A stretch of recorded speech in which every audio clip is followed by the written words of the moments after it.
अस्सलाम वालेकुम। लीजिए मुहिउद्दीन नवाब साहब का नावल मुक़द्दर का पार्ट 29 पेश कर रहा हूँ। सुनिए, एंजॉय कीजिए। आइंदा क्या होगा ये इसकी क्या किसी की भी समझ में नहीं आ सकता था। बस इंसान अंदाज़े लगाता है कि आगे ये होने वाला है, वो होने वाला है, और मैं वो कर रहा था जो इनके हाथों की लकीरें कह रही थी। ज़ीशान रात के 1 बजे कार ड्राइव करता हुआ हॉस्पिटल के अहाते में आया। फिर एक जगह कार रोक कर पिछली सीट पर बैठा सिपाही से बोला, तुम जाओ और देखो कि वहाँ पाशा है या नहीं। अगर है तो किसके साथ है और क्या कर रहा है। वो यस सर कहता हुआ दरवाज़ा खोलकर कार से बाहर आया। ज़ीशान ने फिर कहा, सुनो। वो खिड़की के सामने आकर बोला, यस सर। तुमने पाशा को सिर्फ एक बार मेरे सामने दफ्तर में देखा है, क्या इसे पहचान लोगे? यस सर, मैं किसी को एक बार देखकर हमेशा इसका चेहरा याद रखता हूँ। ठीक है, जाओ, मैं यहाँ इंतज़ार करूँगा। वो वहाँ से अस्पताल की इमारत की तरफ जाने लगा।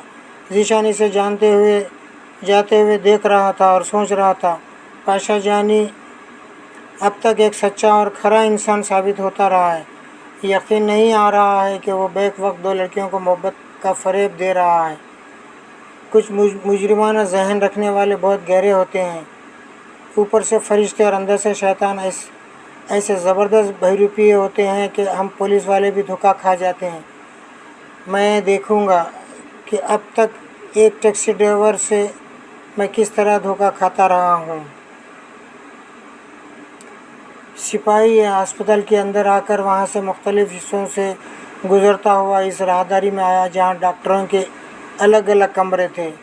इसने पाशा को एक कमरे के दरवाजे के सामने देखा। इस दरवाजे पर डॉक्टर उरूज के नाम की तख्ती लगी हुई थी। सिपाही इससे अनजान बनकर आहिस्ता आहिस्ता चलता हुआ इसके सामने से गुजर गया। पाशा दरवाजे पर खड़ा उरूज का इंतज़ार कर रहा था। वो इमरजेंसी वार्ड की तरफ गई हुई थी। इसने कहा था कि जल्दी वापस आ जाएगी। इसे वहाँ देर हो रही थी और ज़ीशान कमरे में बैठे बैठे उकता गया था, इसलिए बाहर आ गया था। इस राहदारी में इक्का दुक्का अफराद आते जाते दिखाई दे रहे थे। वो सिपाही राहदारी के आखिरी सिरे तक गया, फिर वहाँ से पलट कर वापस आने लगा। वापसी में इसने उरूज को देखा जो तेज़ी से चलती हुई आ रही थी और पाशा को देखकर मुस्कुरा रही थी। इसके करीब आकर बोली, बाहर क्यों आ गए, अंदर आराम से बैठिए। वो बोला, तुम तो ऐसे गई कि वापसी भूल गई। वो दरवाज़ा खोलकर इसके साथ अंदर जाते हुए बोली, सॉरी, इमरजेंसी वार्ड में एक के बाद दूसरा मरीज़ आ गया था, इसलिए देर हो गई। इनके अंदर दाखिल होते ही दरवाज़ा बंद हो गया। सिपाही दरवाजे से कुछ फासले पर खड़ा इनकी बातें सुन रहा था। दरवाज़ा बंद होने के बाद वो तेज़ी से चलता हुआ अस्पताल के बाहर आया। ज़ीशान ने इसे आते देखा। वो करीब आकर बोला, सर, वो लेडी डॉक्टर उरूज के कमरे में है। ओ, इसने अपने रिस्ट वॉच देखी। 1:03 हुए थे। वो सोचने लगा, फूफी जान ने कहा था कि पाशा 12 बजे उरूज से मिलने जाएगा। इस हिसाब से वो 1.5 घंटे से इसके साथ है। वो ड्यूटी के साथ साथ इश्क भी कर रही है। ये तो सब जानते हैं कि नाइट ड्यूटी करने वाले सभी डॉक्टर आधी रात के बाद हॉस्पिटल में नहीं होते, अपने क्वार्टर में चले जाते हैं। कोई बहुत ही सीरियस केस होता है तो इन्हें इनके क्वार्टर से बुलाया जाता है। इसने सोचा, जब आशिक साथ है तो फिर उरूज को भी अपने क्वार्टर में होना चाहिए था। क्या इन दोनों की मुलाकात अस्पताल तक महदूद रहेगी? इसने सिपाही से पूछा, क्या डॉक्टर उरूज मसरूफ़ हैं, पाशा से बात कर रही हैं? सर, मैं जब वहाँ गया तो पाशा इनके कमरे के बाहर खड़ा हुआ था। इसके इंतज़ार में डॉक्टर उरूज ने इमरजेंसी वार्ड से आकर कहा। वो कुछ ज़्यादा मसरूफ़ थी, बस इतना ही मैंने सुना। फिर वो दोनों कमरे के अंदर चले गए। फिर दरवाज़ा बंद हो गया था। ज़ीशान समझ गया कि इमरजेंसी वार्ड में मरीज़ है, इसलिए उरूज मसरूफ़ है। इसने सोचा, मैं आज यहाँ बैठ कर देखूँगा पाशा इसके साथ कब तक रहेगा, कब यहाँ से जाएगा। इसने सिपाही से कहा, गाड़ी में आकर बैठ जाओ, हमें यहाँ अच्छा वक्त गुजारना है। वो पिछली सीट पर आकर बैठ गया। उरूज के कमरे में एक वार्ड बॉय ने चाय पहुँचाई थी। वो दोनों चाय पी रहे थे। पाशा ने पूछा, क्या तुम हर रात इसी तरह मसरूफ़ होती हो? इमरजेंसी वार्ड में मेरे असिस्टेंट डॉक्टर मरीज़ों को देख लेते हैं। रातों को अक्सर मरीज़ भी आते हैं जिनकी हालत बहुत ही नाजुक होती है। ऐसे मरीज़ों को मैं खुद अटेंड करती हूँ, वरना अपने क्वार्टर में आराम करती हूँ और ज़रूरत पर मुझे बुलवा लिया जाता है। फिर तो तुम्हें क्वार्टर में चलकर आराम करना चाहिए। इसने हिचकिचा कर पाशा को देखा। वो मुझसे कुछ ना बोली, लेकिन दिल में ये बात थी कि मैं क्वार्टर में जाऊंगी तो पाशा भी मेरे साथ आएगा और मैं इसे मना नहीं कर सकूंगी। वो मुस्कुरा कर बोली, तुम मेरे साथ हो इसलिए मुझे यहाँ अच्छा लग रहा है, क्वार्टर में भी अच्छा लगेगा। वो इससे नज़रें चुराने लगी। वो बोला, तुम कहती हो मुझे तुम दोनों को बराबर का प्यार देना चाहिए, जैसे मैं तुम्हारे साथ वक्त गुजारूँ इसी तरह ऐनी के साथ भी गुजारूँ। बेशक तुम मेरे साथ जितनी देर रहोगे इतनी देर ऐनी के साथ भी रहना होगा।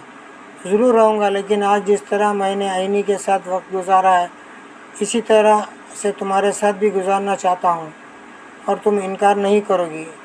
यहाँ हम इस कमरे में तन्हा हैं, लेकिन कोठी में ऐनी के साथ जो तन्हाई थी वहाँ मुदाखलत करने वाला कोई नहीं था। यहाँ कोई ना कोई आ जाता है। वो सर झुकाकर सोचने लगी। इसने पूछा, क्या तुम्हें मुझ पर भरोसा नहीं है? वो जल्दी से सर उठाकर बोली, नहीं, ऐसी तो कोई बात नहीं है। जब ऐसी कोई बात नहीं है तो चलो उठो यहाँ से। दिल तो इसका भी यही चाह रहा था कि कोई मुदाखलत करने वाला ना हो। वहाँ ज़रा सी बात पर नर्स या वार्ड बॉय बुलाने आ जाते थे। जब वो अपने क्वार्टर में चली जाती थी तो फिर कोई इसे डिस्टर्ब नहीं करता था। बहुत ही इमरजेंसी के वक्त इसे बुलवाया जाता था। वो अपनी जगह से उठकर बोली, तुम आहिस्ता क्वार्टर की तरफ चलो, मैं अभी इमरजेंसी वार्ड से आती हूँ। वो दोनों कमरे से बाहर आए। राहदारी से गुजरते हुए इमरजेंसी के पास पहुँचे तो पाशा आगे बढ़ गया। उरूज ने एक असिस्टेंट डॉक्टर को बुलाकर कहा, मैं ज़रा आराम करने जा रही हूँ, कोई इमरजेंसी हो तो मुझे बुलवा लेना। वो बोला, यस डॉक्टर, आप आराम करें, हम यहाँ संभाल लेंगे। जीशान कार की स्टीयरिंग सीट पर बैठा हुआ था। इसने पाशा को अस्पताल से बाहर आते देखा तो सीधा होकर बैठ गया। थोड़ी देर बाद उरूज भी आ गई। फिर दोनों वहाँ से क्वार्टर की तरफ जाने लगे। जब वो आगे बढ़ते हुए इमारत के एक तरफ मुड़कर नज़रों से ओझल हो गए तो वो सिपाही से बोला, तुम यहाँ बैठो, मैं थोड़ी देर में आता हूँ। वो कार से निकलकर क्वार्टर की तरफ जाने लगा। वो सोच रहा था, ये दोनों मोहब्बत की हद से आगे बढ़ चुके हैं, इसीलिए उरूज इसके साथ क्वार्टर में जा रही है। अगर इनके ताल्लुकात तहज़ीब के दायरे में होते तो वो एक गैर मर्द के साथ शादी से पहले अपने बंद क्वार्टर में ना जाती। गुनाहगार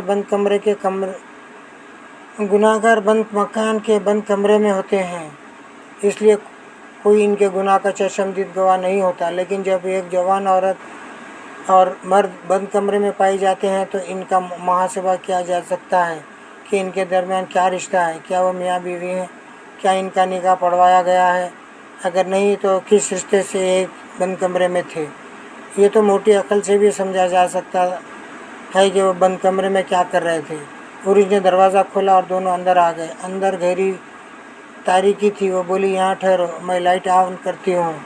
इसने स्विच बोर्ड के पास आकर लाइट ऑन किया तो तारीकी दूर हो गई। वो रोशनी राहदारी में भी आने लगी। पाशा इसके साथ कमरे में आया। वो कमरे को चारों तरफ देखकर बोला, यहाँ पहले भी आ चुका हूँ, लेकिन आज ये घर मुझे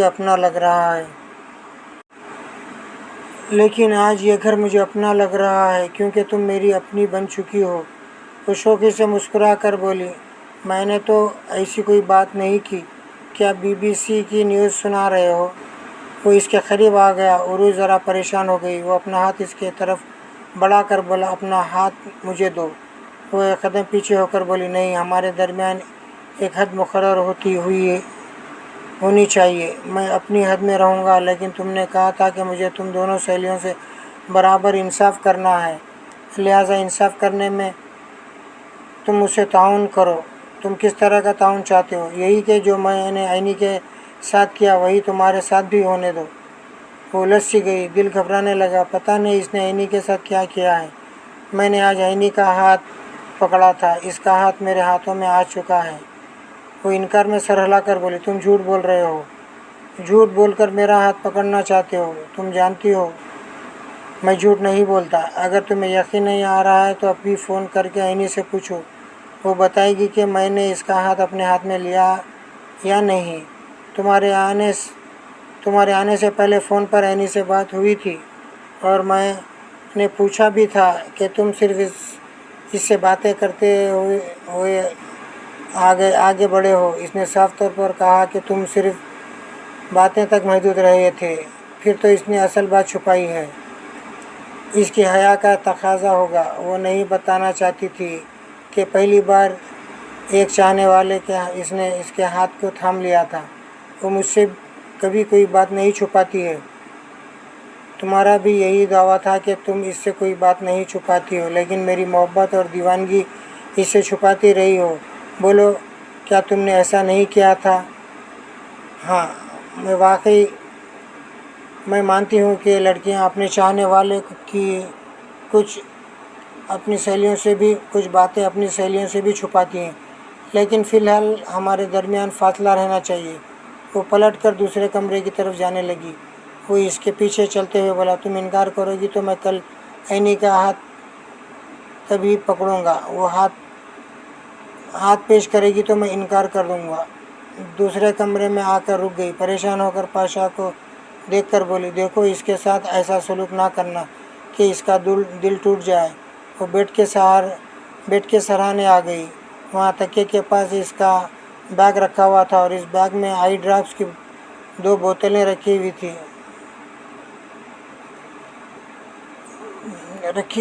تھی۔ بادشاہ بولا، عینی نے اپنا ہاتھ خود میرے ہاتھ میں دیا۔ میں نے یہ سوچ کر اس کا ہاتھ تھام لیا کہ اس کے بعد مجھے تمہارا ہاتھ ملے گا۔ تم مجھے انصاف کرنے دو گی، انکار نہیں کرو گی۔ اپنا ہاتھ دو۔ پاشا نے اپنا ہاتھ اس کی طرف بڑھا دیا۔ وہ ایک قدم پیچھے ہٹ کر بیگ کو اٹھا کر اپنے سینے سے لگا کر بولی، پلیز ذرا دور ٹھہرو، ضد نہ کرو۔ وہ مسکرا کر بولا، تم نے بیگ کو اپنے سینے سے لگایا ہے جیسے مجھ سے بچنے کے لیے ڈھال سامنے رکھ رہی ہو۔ وہ بیگ سہلاتے ہوئے بولی، ہاں، یہ میری سہیلی کی دوا ہے اور مجھے اس وقت ایسا لگ رہا ہے جیسے تم میری عینی کی امانت ہو۔ اگر میں نے اپنا ہاتھ تمہارے ہاتھ میں دیا تو عینی کی امانت میں خیانت کروں گی۔ یہ تم بے تکی باتیں کر رہی ہو، اپنی زبان سے پھر رہی ہو۔ میں تمہاری سہیلی کی امانت نہیں ہوں۔ پہلے تمہارا پیار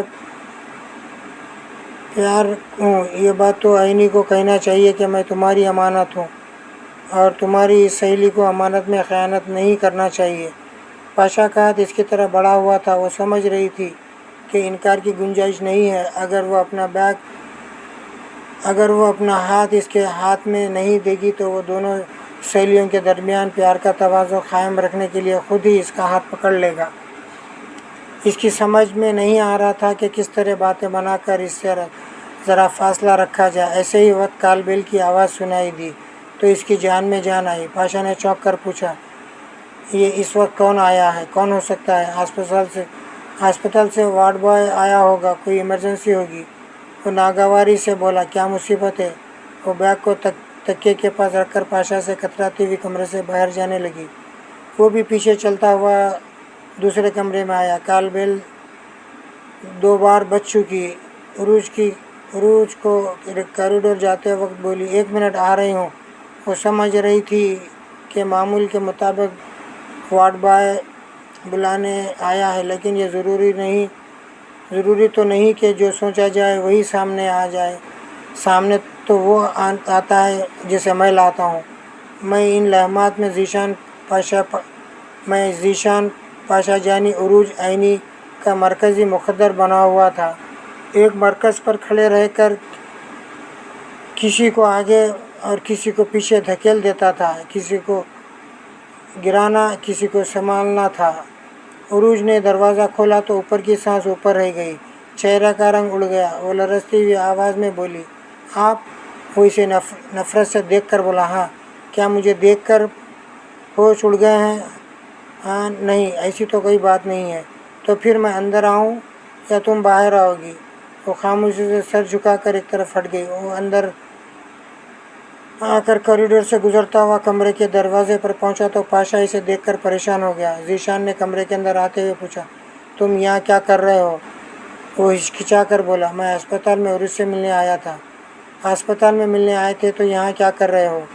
عروج نے کمرے میں آ کر کہا، بھائی جان، ذیشان نے اس کی طرف ہاتھ اٹھا کر کہا، نو، مجھے بھائی جان نہ کہنا، میں اس وقت صرف ایک پولیس والا ہوں، قانون کا محافظ ہوں، مجرموں اور گناہ گاروں کو رات کی تاریکی میں پکڑتا ہوں، اور میں نے تم دونوں کو رنگے ہاتھوں پکڑا ہے۔ وہ ایک دم چیخ کر بولی، بھائی جان یہ کیا کہہ رہے ہو؟ آپ مجھے عینی کی طرح بہن مانتے ہیں اور ایسا شرمناک الزام بھی لگا رہے ہیں۔ تمہاری جیسی بے شرم لڑکی میری بہن نہیں ہو سکتی۔ میں تم سے کہہ چکا ہوں کہ مجھے بھائی جان نہ کہنا، ورنہ بہت بری طرح پیش آؤں گا۔ وہ ایک کرسی پر بیٹھ کر پاشا کو دیکھ کر بولا، اور تم بہت ہی مکار اور چھٹے ہوئے بدماش ہو، میری معصوم بہن کا محبت کا فریب دے رہے ہو۔ آپ اس وقت میرے خلاف نازیبا الفاظ استعمال کر سکتے ہیں، گالیاں دے سکتے ہیں، مجھے گرفتار کر کے لے جا سکتے ہیں، لیکن مجھے صفائی پیش کرنے کا حق ہے۔ یہ حق تو مجھے دے سکتے ہیں۔ پہلے تمہیں تھانے پہنچایا جائے گا، وہاں تم اپنی صفائی میں بیان دے سکو گے۔ عروج ناگواری سے بولی، ایس پی صاحب، آپ کس جرم میں پاشا کو گرفتار کریں گے؟ تم نادان بچی نہیں ہو، یہ اچھی طرح سمجھ رہی ہو کہ تم دونوں نامحرم ہوتے ہوئے ایک بند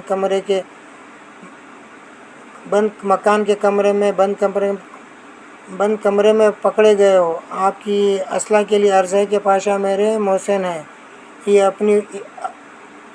یہ اس وقت ایک ضرورت کے تحت میرے پاس آئے ہیں۔ میرا فرض ہے کہ میں ان کی ضرورت پوری کرنے اور کام آنے کے لیے انہیں مکان کے اندر بلاؤں۔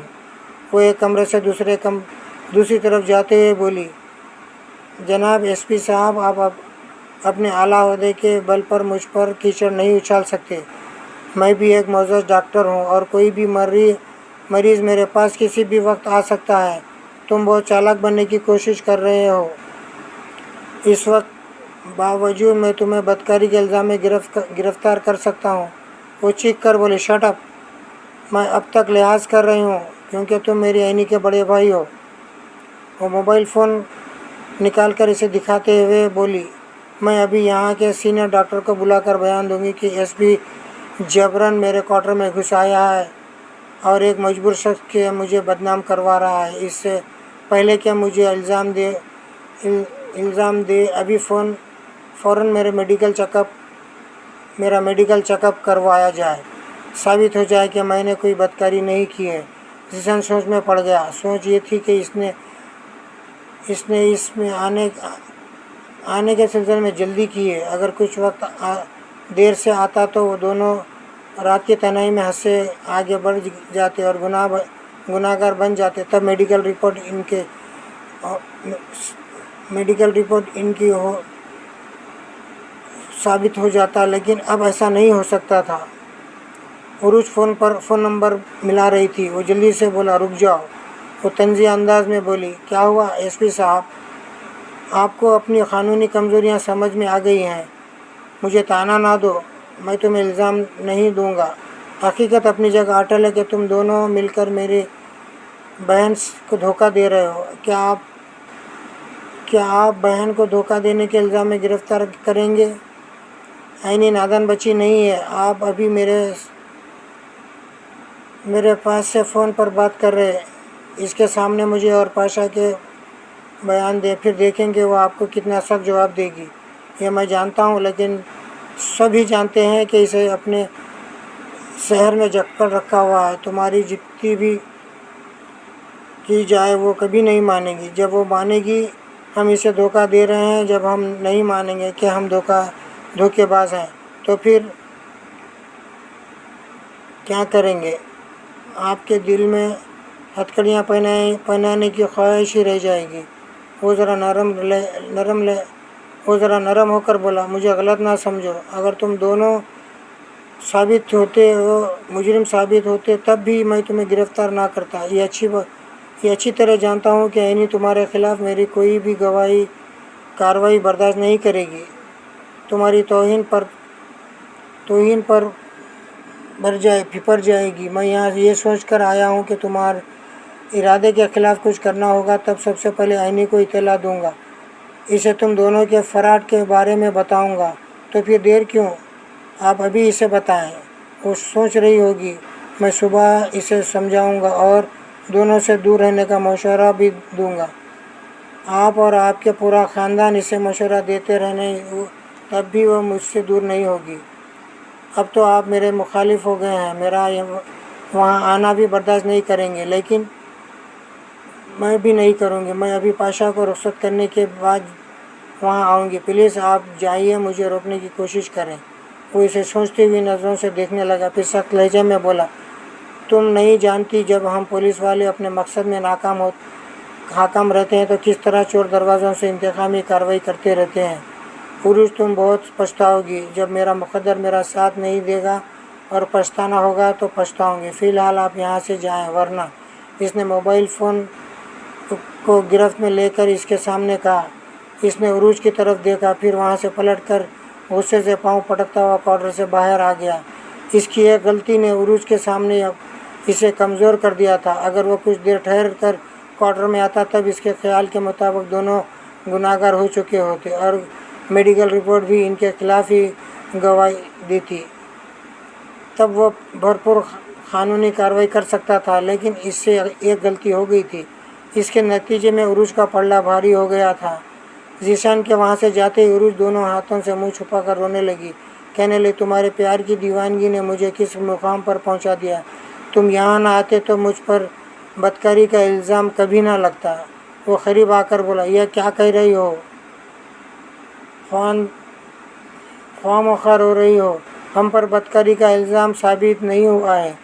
हाँ, साबित नहीं हुआ है, लेकिन हम पर इल्ज़ाम तो लग गया है। मैंने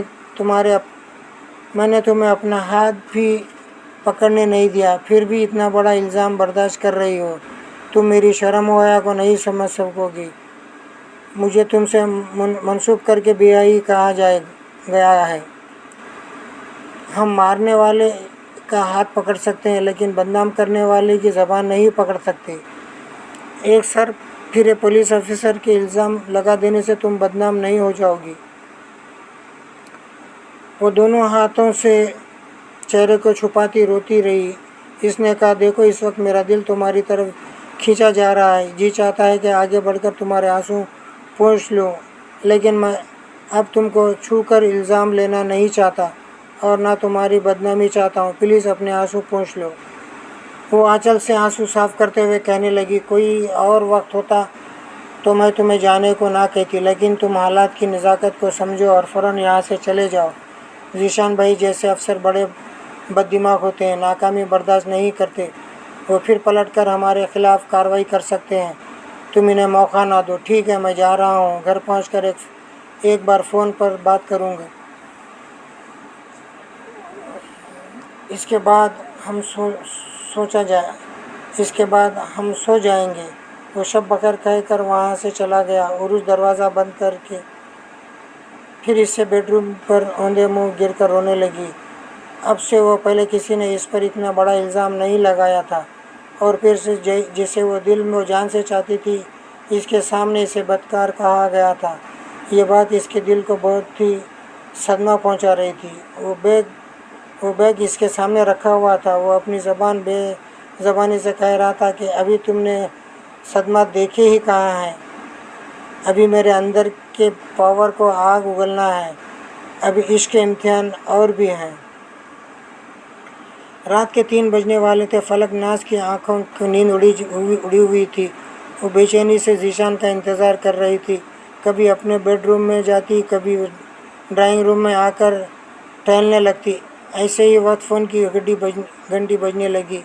इस वक्त वो किचन में अपने लिए चाय बना रही थी। वो चाय को छोड़कर तेज़ी से चलती हुई ड्राइंग रूम में आई तो फ़ोन की घंटी बजकर खामोश हो चुकी थी। इसका मतलब था कि इसके फ़ोन कोठी के किसी कमरे में इसे उठाया गया है। इस फ़ोन का कनेक्शन दूसरे कमरों में भी था। फलकनाथ ने रिसीवर को आहिस्ता से उठाकर कान से लगाया। दूसरी तरफ से इस्मा की आवाज़ सुनाई दे रही थी। वो जीशान से कह रही थी, हाँ, मैं जाग रही हूँ। आप तो जानते हैं, जब तक आप आ नहीं जाते मैं जागती रहती हूँ। ये बताएं कब तक आ रहे हैं? बस अभी आने वाला हूँ। फलकनाथ ने कहा, बेटे, मैं भी ये कॉल सुन रही हूँ। मुझे बताओ, मैंने उरूज और पाशा पर चोरी पर जो इल्ज़ाम लगाया है वो दुरुस्त है या नहीं? हाँ फूफी जान, آپ نے صحیح کہا تھا، میں ابھی آ کر بات کروں گا۔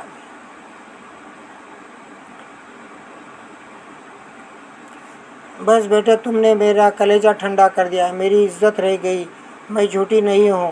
ذیشان بولا، اسما تم ایسا کرو، ڈیڈی کے پاس جاؤ اور ان سے کہو کہ میں آ رہا ہوں اور کچھ ضروری باتیں کرنا چاہتا ہوں۔ فلک ناتھ نے خوش ہو کر کہا، آج تو یقیناً ضروری باتیں ہوں گی اور ہم سب کے درمیان ہوں گی۔ میں ابھی جا کر بھائی جان کو جگاتی ہوں۔ وہ بولا، ایک بات کا خیال رکھنا، عینی کو نیند سے جگایا نہ جائے، ابھی اسے یہ معلوم نہ ہو کہ ہم کیا باتیں کرنے والے ہیں۔ اسے معلوم نہیں ہوگا، وہ ابھی گہری نیند سو رہی ہوگی، صبح تک سوتی رہے گی۔ رابطہ ختم ہو گیا۔ فلک ناتھ جیسے ہواؤں میں اڑنے لگی، خوشی سے پاؤں زمین پر نہیں پڑ رہے تھے۔ وہ تیزی سے چلتی ہوئی فلک آفتاب کے بیڈ روم کے دروازے پر پہنچی، پھر دستک دینے لگی۔ دوسری دستک پر بیگم آفتاب کی آواز سنائی دی۔ وہ بیزاری سے کہہ رہی تھی، اتنی رات کون آیا ہے؟ توبہ ہے، چین سے سونا بھی نصیب نہیں ہوتا۔ وہ بولی، بھابی جان میں ہوں ناز، دروازہ کھولیں، بھائی جان سے بات کرنا ہے۔ ایسی کیا قیامت آ گئی ہے کہ اتنی رات کو ہمیں جگا رہی ہو؟ آپ کے بڑے صاحبزادے ذیشان کا فون آیا ہے، وہ ابھی یہاں پہنچنے والا ہے اور آپ لوگوں سے بہت ضروری باتیں کرنا چاہتا ہے۔ فلک آفتاب کی آنکھ کھل گئی تھی۔ وہ یہ باتیں سن رہا تھا، اٹھ کر بیٹھ گیا، پھر گھڑی کی طرف دیکھ کر حیرانی سے بولا، اور رات کے 3 بجے ایسی کیا بات ہے کہ ہمارا بیٹا ہمیں نیند سے جگا رہا ہے؟ وہ فوراً ہی بیڈ سے اتر کر دروازے کے پاس آیا، پھر اسے کھول کر ناز کو دیکھ کر بولا، کیا بات ہے ناز، خیریت تو ہے؟ وہ خوشی سے بولی، بالکل خیریت ہے، آپ پریشان نہ ہوں، ہمارے فائدے کی ہی باتیں ہیں۔ بیگم آفتاب نے قریب آ کر پوچھا، آخر بات کیا ہے، کچھ معلوم تو ہو؟ پاشا نے ہماری نیندیں اڑا دی تھیں، یہاں داماد بننے آیا تھا، اب اس کا پول کھل گیا ہے، وہ پکا فراڈی ہے۔ آفتاب نے کہا، یہ تمہیں کیسے معلوم ہوا؟ آپ کے صاحبزادے ذیشان اس کے انکوائری کرنے گئے تھے اور اس کے بارے میں بہت معلوم کر کے آ رہے ہیں، بس آنے والے ہیں، وہ ڈرائنگ روم میں چلنا چاہیے۔ فلک آفتاب اور بیگم آفتاب نے پاشا کے فراڈ ہونے کی بات سنی تو اطمینان کی سانس لی۔ وہ اپنے گھر اور عینی کی زبان سے پاشا کے قدم اکھاڑنا چاہتے تھے۔ ان کی یہ آرزو پوری ہو رہی تھی۔ ان کا بیٹا ذیشان شاید ثبوت کے ساتھ پاشا جانی کی اصلیت معلوم کر چکا تھا۔ وہ سب بڑے جذبے سے چلتے ہوئے ڈرائنگ روم میں آئے۔ ملازم کو جگا کر حکم دیا گیا کہ گرما گرم چائے بنائی جائے۔ چائے تیار ہو جانے تک ذیشان بھی وہاں آ گیا۔ اسما ڈرائنگ روم میں آ گئی تھی۔ وہ سب ذیشان کو سوالیہ نظروں سے دیکھنے لگے۔ وہ تھکے ہوئے انداز میں ایک صوفے پر بیٹھ گیا۔ اسما بولی، چائے آ رہی ہے، کیا آپ پانی پینا چاہیں گے؟ اس نے اس بات میں سر کو ہلایا۔ وہ پانی لانے کے لیے جا رہی تھی، لیکن کہ ملازم چائے کے ساتھ پانی بھی لے آیا۔ اس نے گلاس اس کی طرف بڑھایا۔ وہ ایک گھونٹ پی کر کہا، اب اس میں کوئی شبہ نہیں رہا کہ ہماری عینی بد نصیب ہے۔ یہ کہہ کر وہ پھر پانی پینے لگا۔ سب اسے سوالیہ نظروں سے دیکھ رہے تھے۔ وہ آدھا گلاس پانی پینے کے بعد بولا، وہ دولت مند ہے لیکن پیار کے معاملے میں بالکل کنگال ہے، کوئی اس سے سچی محبت نہیں کرتا ہے، سب اسے دھوکہ دے رہے ہیں۔ یہاں پر روک رہا ہوں۔ کہانی کا مقدر کا پارٹ 29 اینڈ ہو رہا ہے۔